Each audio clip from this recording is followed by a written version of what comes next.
Assalamualaikum warahmatullahi wabarakatuh. Selamat siang murid-murid ibu yang keceh-keceh, yang ganteng-ganteng, yang cantik-cantik. Aduh, ibu kangen banget sama kamu. Tapi mau gimana lagi guys, kita memang harus ketemu di dunia maya. Oke? Masih ingat dengan apa yang tugas-tugas yang ibu berikan kemarin kepada kalian, yaitu tentang kolonialisme dan imperialisme yang ada di Indonesia. Tapi mohon maaf karena memang ibu belum sempat menjelaskan kepada kalian apa sih pengertian dari kolonialisme dan imperialisme, ya. Kolonialisme itu asal kata dari kata kolonis dan isme. Kolonis itu artinya adalah apa? Ayo. Kemarin udah ada yang mengerjakan betul loh jawabannya. Ya, kolonis itu artinya menempati suatu wilayah tertentu,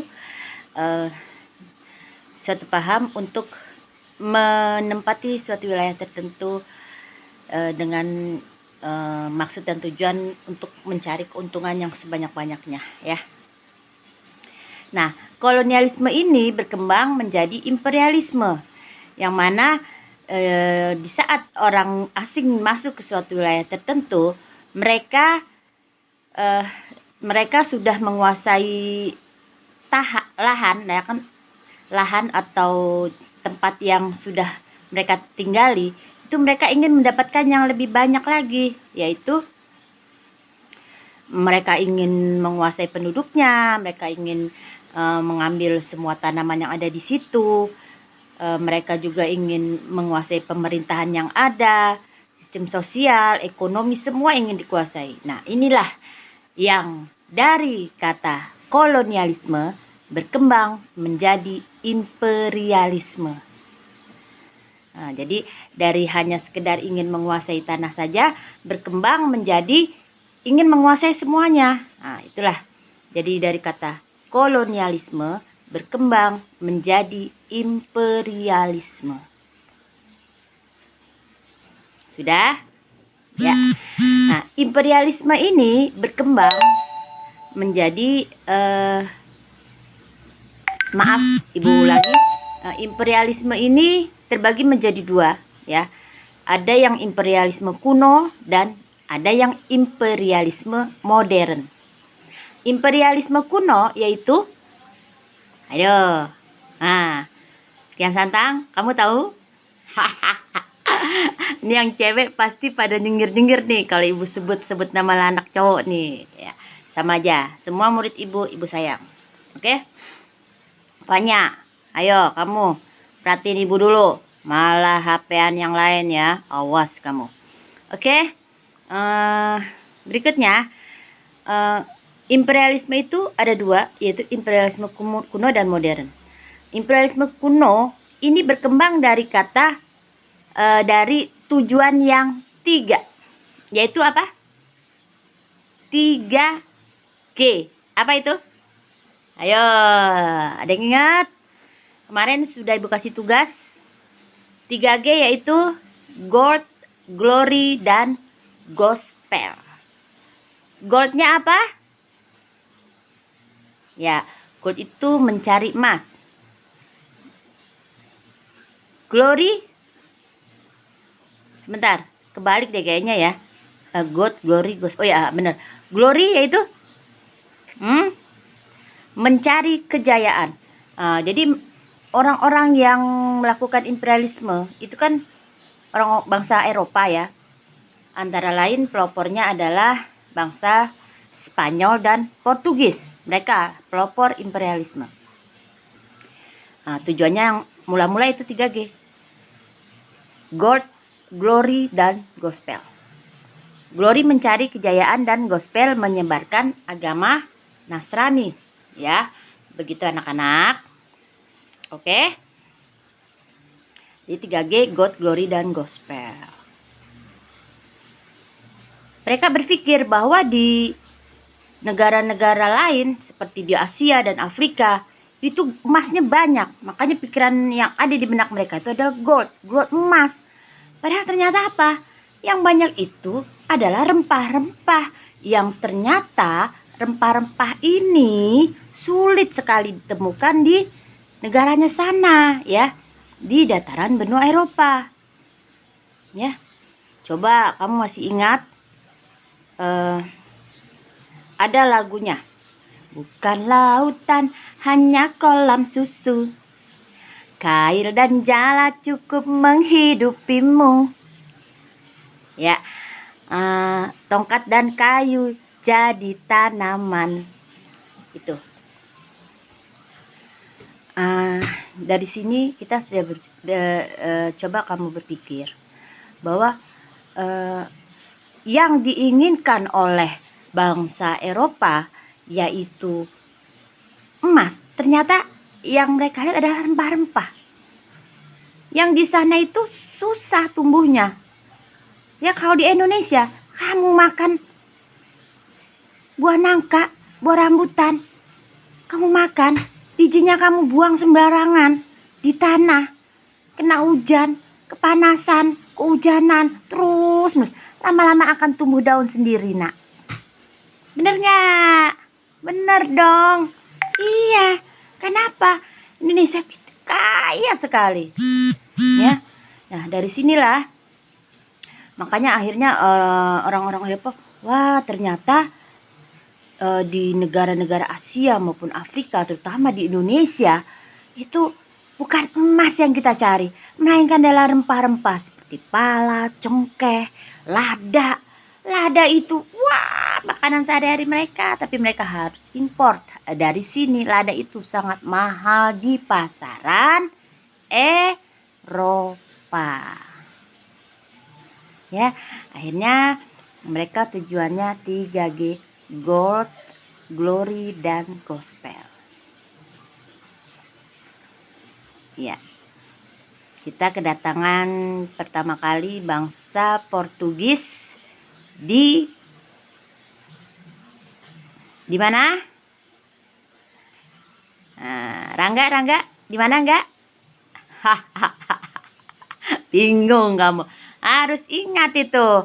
Bangsa Portugis pertama kali datang ke Indonesia, ya, mereka sebagai bangsa asing yang pertama kali singgah, yaitu maksud ibu bukan singgah ya, mereka langsung punya keinginan untuk menguasai, ya, untuk kolonialisme, yaitu di Aceh, tepatnya di Selat Malaka, ya, di mana datang armada Portugis di bawah pimpinan Alfonso de Albuquerque. Alfonso de Albuquerque, ya. Nah, itulah dia melihat, wah, ini banyak orang Maluku berdagang rempah-rempah, ya.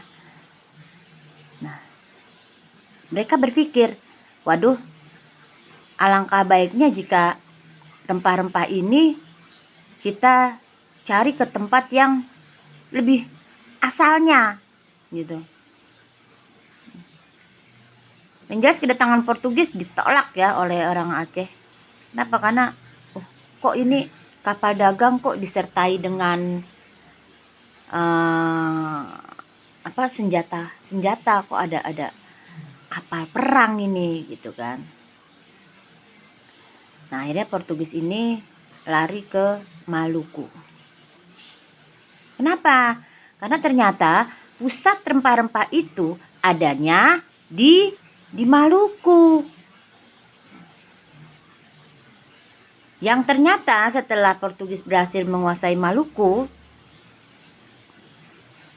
disitulah kedatangan bangsa Spanyol juga rebutan untuk menguasai Maluku. Oke guys, paham sampai sini? Nah, disitulah antara Spanyol dan Portugis saling berebut kekuasaan daerah Maluku, yang akhirnya Spanyol itu berhasil dikalahkan oleh Portugis, sehingga Portugis yang paling lama menguasai Maluku. Tapi itu pun tidak berlangsung lama, nak. Kenapa? Akhirnya Portugis, Spanyol kan pergi ke negerinya, tinggal Portugis. Akhirnya Portugis juga terpaksa pergi setelah VOC Belanda masuk ke wilayah negara kita.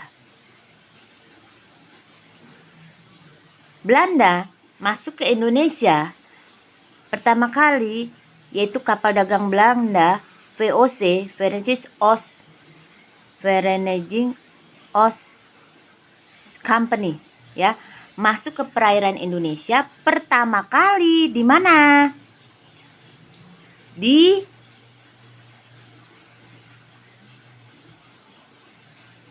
Ayo, di mana ya? Lupa. Ya memang kemarin udah dikasih tugasnya loh. Di Banten. Ya. Pemimpinnya siapa? Di bawah pimpinan. Waduh. Ibu juga lupa nih.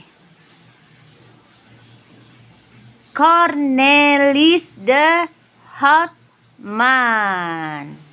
Oke?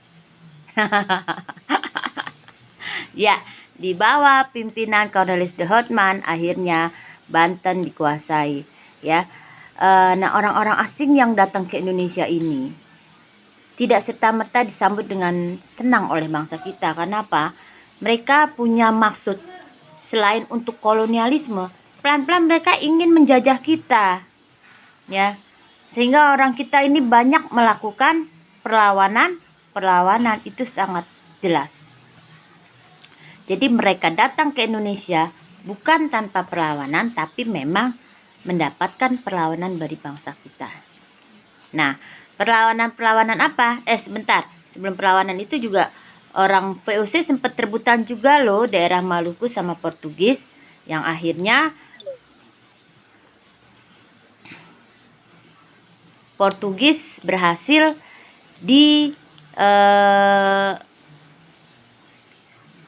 dikalahkan oleh VOC, sehingga Portugis mental ke mana?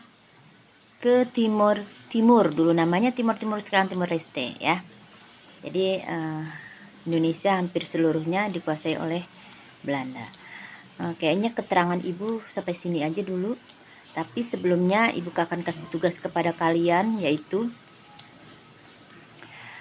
tadi kan kita orang-orang asing yang datang ke Indonesia ini mendapatkan perlawanan dari bangsa kita,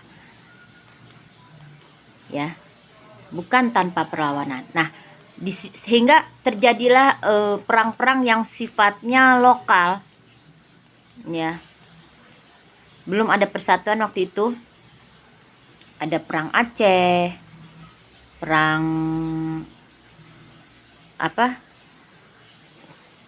Padri, perang Diponegoro. Nah, tugas kalian saat ini ibu mohon, ya, kalian buat ringkasan tentang perlawanan bangsa Indonesia menghadapi kolonial asing di Indonesia. Itu tugasnya. Kamu ringkas, kamu tulis, kamu tulis tangan boleh, kamu ketik boleh. Silahkan kirim ke email ibu, ya. Email ibu Dwi Astuti. Nama email ibu dwiastuti@gmail.com. Oke, guys.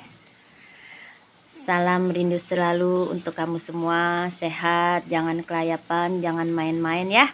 Di rumah saja kalian belajar. Ibu rindu sama kamu semua. Wassalamualaikum warahmatullahi wabarakatuh. Dah.